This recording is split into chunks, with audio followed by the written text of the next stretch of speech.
This is Jeffrey Hunter, born Henry Herman McKinney Jr., on November 25, 1926, in the lively city of New Orleans, Louisiana.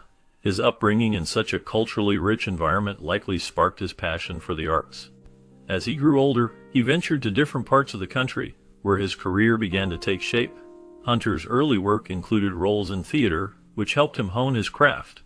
He quickly transitioned to film, where he gained recognition for his performances. His striking looks and talent led him to star in various genres, from westerns to science fiction. Despite his success, Hunter faced personal challenges that would later impact his life. His journey was marked by both triumphs and struggles, reflecting the complexities of his character. As he navigated the ups and downs of Hollywood, his story became one of both achievement and tragedy, ultimately leading to a poignant conclusion that would leave a lasting impression on those who followed his career. Henry Herman McKinney Jr., known as Jeffrey Hunter, was born into a family that valued education and stability. His father, Henry McKinney Sr., was a successful sales engineer, a career that provided the family with a comfortable lifestyle. This financial security allowed Jeffrey to concentrate on his studies and explore his early interests without the burden of financial stress. His mother, Edith Burgess McKinney, played a crucial role in his upbringing, nurturing his ambitions and encouraging his pursuits. The couple met while Henry was attending the University of Arkansas, indicating that education was a significant priority in their home. This background likely influenced Jeffrey's own aspirations and dedication to his craft. Growing up as an only child, he had the full attention of his parents, which may have further fueled his creative interests and ambitions in the performing arts. The supportive environment created by his parents laid the foundation for his future success in acting and his journey in the entertainment industry. At the age of 3, Hunter's family moved to Milwaukee, Wisconsin. This move marked a significant change in young Jeffrey's life, as Milwaukee was far from the southern culture of New Orleans. His father worked as a sales engineer, providing financial stability for the family, and they eventually bought a home in Whitefish Bay, a prestigious suburb of Milwaukee known for its high standard of living. This comfortable suburban upbringing, surrounded by well-to-do families, likely influenced his confidence and leadership skills, which would become evident later in high school. Growing up in an environment that emphasized education and social status, Jeffrey was exposed to various cultural influences that shaped his personality. The transition from the vibrant, rich culture of New Orleans to the more reserved Midwestern lifestyle presented challenges, but it also offered opportunities for growth. The values instilled in him during these formative years would play a crucial role in his development as an actor and individual. Attending Whitefish Bay High School, Hunter quickly became a notable figure among his peers. His leadership skills shone through when he took on the role of co-captain of the football team, a position that not only showcased his athletic abilities, but also his popularity and respect among fellow students. His election as president of the senior class further emphasized his charisma and influence within the school community. Beyond sports and academics, Hunter had a deep passion for acting that emerged early in his life. He balanced his commitments to athletics and studies while actively participating in school plays and local theater productions. These experiences in the performing arts laid the groundwork for his future career in acting, allowing him to develop his talent and express his creativity. His time at Whitefish Bay High School was marked by achievements that would shape his character and aspirations, setting the stage for his journey in the entertainment industry. During his high school years, Jeffrey Hunter was deeply involved in the local acting scene. He performed with the North Shore Children's Theater, gaining valuable experience that would serve him well in his future Hollywood career. His participation in summer stock theater productions throughout high school allowed him to hone his craft and solidify his desire to pursue acting professionally.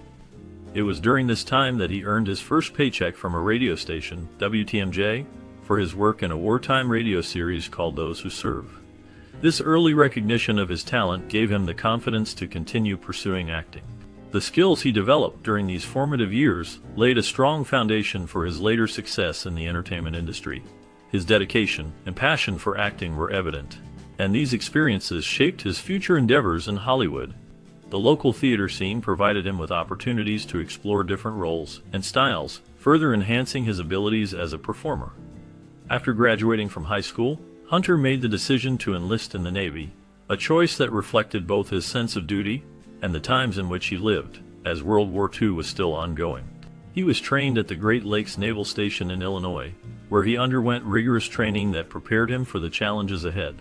However, as fate would have it, he became seriously ill just as he was preparing to be deployed to Japan. This unexpected illness prevented him from seeing active duty, which was a disappointment for him, given the patriotic fervor of the era. On May 26, 1946, he was honorably discharged from the service. Although his time in the Navy was cut short, it provided him with discipline and resilience, traits that would serve him well in his acting career. The experiences he gained during this period shaped his character and work ethic, influencing his approach to the roles he would later take on in film and television. After his time in the Navy, Jeffrey Hunter turned a new chapter by enrolling at Northwestern University in Evanston, Illinois. His spirit for the arts continued to flourish there, as he engaged deeply in summer stock theater, further nurturing his passion for acting. During this transformative period at Northwestern, he crossed paths with David Bradley. This relationship would prove crucial for Hunter's early career, as Bradley later directed and produced the film Julius Caesar in 1949, where Hunter secured a small but significant role. Graduating with a bachelor's degree from Northwestern not only showcased Hunter's commitment to his craft, but also highlighted his dedication to education. Equipped with this academic foundation, he made the bold decision to relocate to Los Angeles, where he sought to further his studies at UCLA while simultaneously pursuing his acting dreams in the vibrant entertainment industry. Hunter's university years were marked by growth, friendships, and a steadfast resolve to carve his path in acting.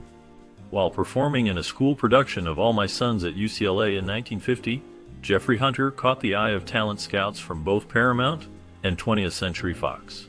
His compelling performance stood out, leading to offers for screen tests from both studios. At that time, Paramount was facing internal changes and delays, which made their process slower. In contrast, 20th Century Fox acted quickly, offering him a contract without hesitation. It was Darryl F. Zanuck, the influential head of 20th Century Fox, who played a significant role in shaping Hunter's career. He suggested that Hunter change his name from Henry McKinney's to Jeffrey Hunter, believing that the new name would resonate better with audiences and have more star appeal. This pivotal moment marked the beginning of Hunter's journey in Hollywood, setting the stage for his future success in the film industry. On June 1, 1950, Jeffrey Hunter signed a contract with 20th Century Fox, marking the official start of his Hollywood career. The contract was to last 9 years, during which Hunter would appear in a series of films that would solidify his place in the industry. His early roles were relatively small, but he quickly gained attention for his good looks and acting ability. The decision by studio head Darryl F. Zanuck to rename him Jeffrey Hunter proved to be a wise move, as the name soon became synonymous with rising stardom in Hollywood.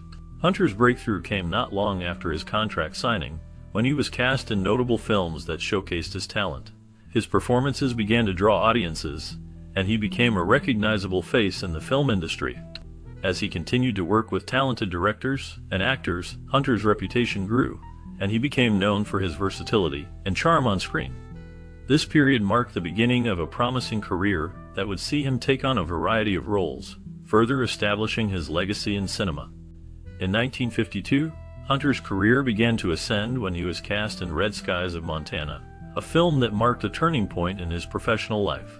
Sharing the screen with veteran actor Richard Widmark, Hunter received top billing, which was a significant milestone for him. This role not only showcased his talent, but also positioned him as a leading man in Hollywood, a status that many aspiring actors dream of achieving. That same year, his personal life flourished as well. His wife, Barbara Rush, gave birth to their first child, a son named Christopher. The joy of becoming a father added to the excitement of his rising career. The combination of his growing family and his newfound success in the film industry seemed to signal the start of a bright future for the young actor. With both his professional and personal life thriving, Hunter was poised to make a lasting impact in Hollywood. The first marriage of Jeffrey Hunter to actress Barbara Rush was often viewed as a union of two shining stars in Hollywood. They were considered one of the golden couples of their time, admired for their talent and charm. However, the demands of their respective careers began to create significant strain on their relationship. As both actors pursued their projects, they frequently found themselves working on different film sets, often located far apart from each other.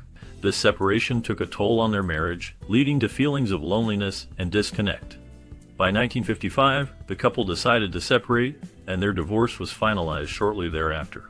Barbara later reflected on their marriage, noting that the long periods spent apart were a major factor in its failure.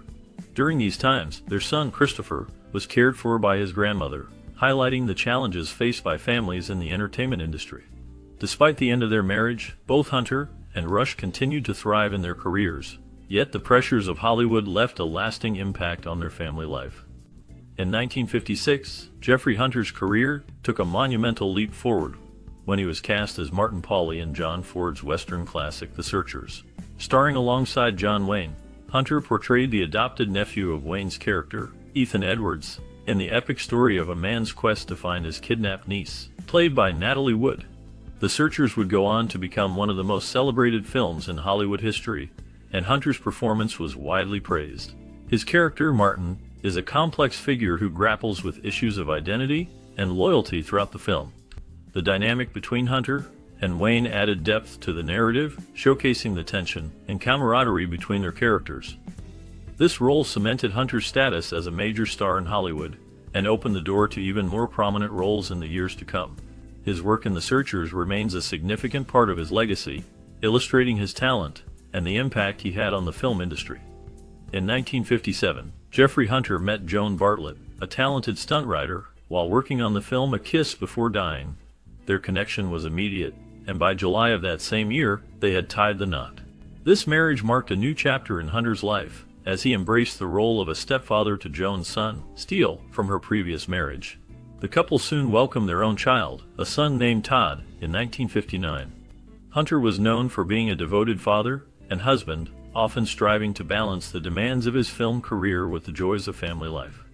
His second marriage brought him a sense of stability and happiness, allowing him to create a nurturing home environment. Despite the challenges of his acting career, which often required long hours and travel, Hunter remained committed to his family.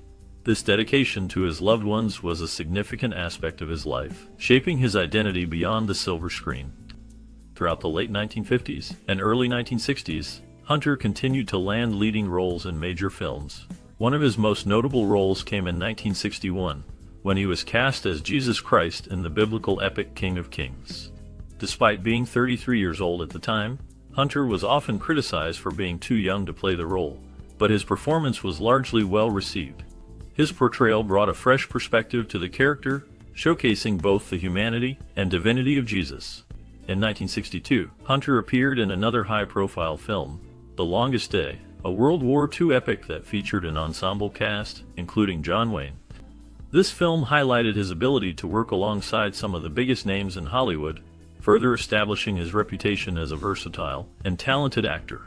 Hunter's roles during this period demonstrated his range and commitment to his craft, allowing him to connect with audiences in meaningful ways.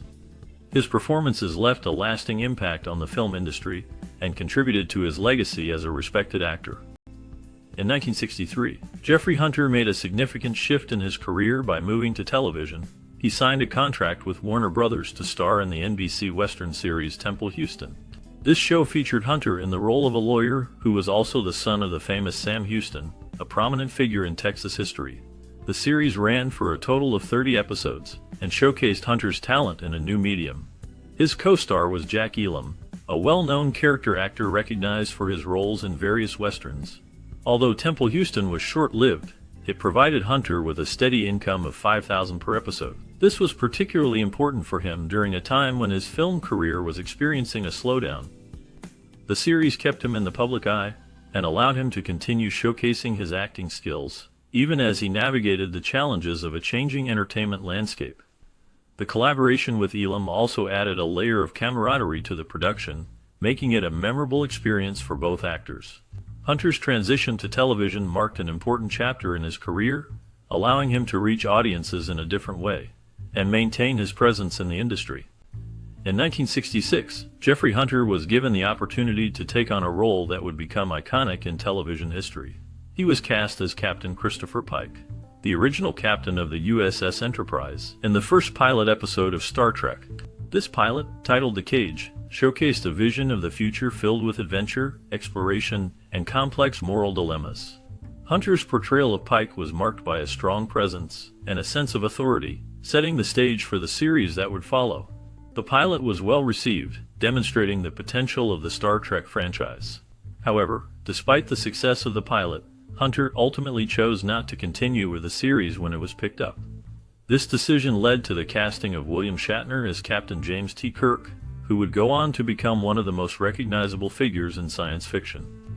Although Hunter's role in Star Trek was brief, it remains a significant part of his legacy, especially among science fiction fans. His performance as Pike is often remembered for its depth and charisma, contributing to the foundation of what would become a beloved series. The character of Captain Pike has since been revisited in various Star Trek series and films, further cementing Hunter's impact on the franchise. His portrayal continues to resonate with audiences, highlighting the importance of his contribution to the Star Trek universe. After his departure from Star Trek, Jeffrey Hunter's career began to decline. He found it increasingly difficult to land leading roles in major films, which had once been a staple of his career. As opportunities dwindled, he started accepting parts in lower-budget productions, many of which were filmed in Europe and Mexico. This shift marked a significant change in his professional life, as he transitioned from high-profile projects to smaller, less recognized films. Despite the downturn in his career, Hunter remained a dedicated actor, taking on whatever roles came his way, demonstrating his commitment to his craft. In 1967, his personal life took another hit when he divorced his second wife, Joan, after nearly 10 years of marriage. This period was challenging for him, as both his career and personal life were in a state of transition. Nevertheless, Hunter continued to pursue acting, showing resilience in the face of adversity. In 1969, Hunter married for a third time, this time to actress Emily McLaughlin, who was best known for her role as Jessica Brewer on the long-running soap opera General Hospital. The couple met at a cocktail party at the Beverly Hills Hotel, and within a month, they were married in Mexico. This new marriage seemed to bring some stability back into Hunter's life, offering him a sense of comfort and companionship. However, shortly after their wedding, tragedy struck when Hunter was severely injured in an explosion while filming a low-budget film, Viva America, in Spain. The incident was a significant setback for him, both personally and professionally. Despite the challenges that followed, Hunter's relationship with McLaughlin provided him with support during a tumultuous time. Their bond was tested by the difficulties he faced, but it also highlighted the resilience of their partnership. The couple navigated the ups and downs together, showcasing the strength of their commitment to one another. The explosion on the set of Viva America had a devastating impact on Jeffrey Hunter's health. What was meant to be a controlled explosion to blow out the windows of a car turned into a nightmare when the blast forcefully blew inward instead. This unexpected turn of events left Hunter with severe injuries, including a concussion and displaced vertebrae. As he made his way back to Los Angeles, his condition deteriorated significantly.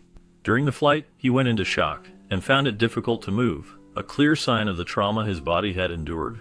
Upon arrival, he was treated at Good Samaritan Hospital, where doctors advised him to take it easy and recover. Unfortunately, the damage had already been done, and Hunter faced a long struggle with lingering health issues that would affect him for the rest of his life. The incident marked a turning point in his career and personal well-being as he grappled with the consequences of that fateful day on set. On May 26, 1969, a tragic event unfolded at the home of actor Jeffrey Hunter in Van Nuys, California. While he was waiting for his wife, Emily, to return from her rehearsals, Hunter experienced a fatal accident. As he walked down a small flight of stairs, he suddenly collapsed and struck his head, resulting in a fractured skull. His gardener discovered him shortly after the fall. Although Hunter was conscious at that moment, he appeared disoriented and confused. Emily arrived soon after, but by then, her husband had lost consciousness.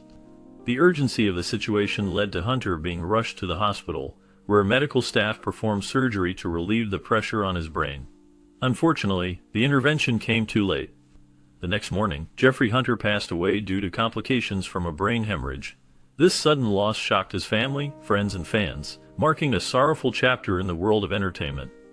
On May 27, 1969, Jeffrey Hunter passed away at the age of 42, leaving behind a legacy of memorable film roles and a life tragically cut short. His burial took place at Glen Haven Memorial Park in Sylmar, California.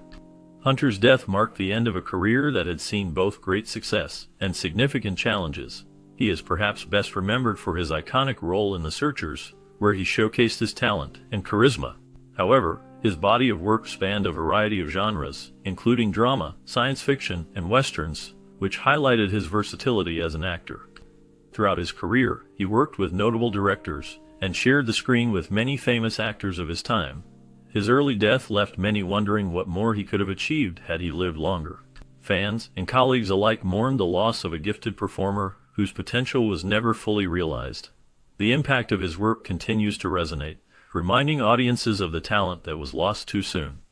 Jeffrey Hunter's life was a blend of remarkable achievements and deep personal struggles. Born in New Orleans, he was surrounded by a vibrant culture that fueled his artistic ambitions. His early days in theater allowed him to develop his skills, leading to a successful transition into film.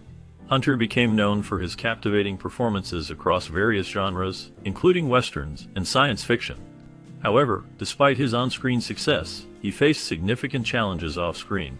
His personal life was marked by difficulties that affected his mental health and relationships. As he navigated the complexities of Hollywood, his story took a tragic turn, culminating in an untimely death that shocked his fans and colleagues.